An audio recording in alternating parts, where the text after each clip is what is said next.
Η μέτρηση της αρτηριακής πίεσης είναι πολύ σημαντικό να γίνεται σε σωστές συνθήκες.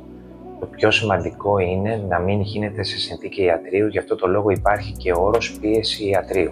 Άτομα που έρχονται στο ιατρείο είναι προφανώς σε κατάσταση στρες και εκείνη την ώρα αντιμετωπίζουν το πρόβλημά τους, οπότε η πίεση που παίρνει ο γιατρός ή η νοσηλεύτρια δεν είναι αντιπροσωπευτική.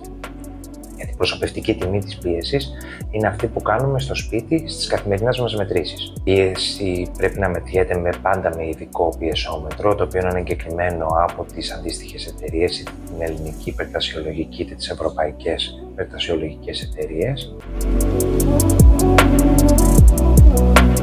Το πιεσόμετρο μπορεί να έχει περιχειρίδα μπράτσου είτε περιχειρίδα καρπού και τα δύο είναι αρκετά αξιόπιστα. Πάντα κάνουμε 2-3 μετρήσεις. Για παράδειγμα, όταν πάρουμε μία μέτρηση, εγγράφουμε την πρώτη τιμή που θα δούμε στο πιεσόμετρο, αλλά θα κάνουμε και δεύτερη και τρίτη μέτρηση μετά από 1-2 λεπτά και θα γράψουμε τον μέσο όρο των υπόλοιπων μετρήσεων. Η περιχειρίδα, εφόσον μιλάμε για περιχειρίδα μπράτσου, πρέπει να βρίσκεται στο ύψος της καρδιάς και το άτομο να βρίσκεται πάντα σε καθιστή θέση.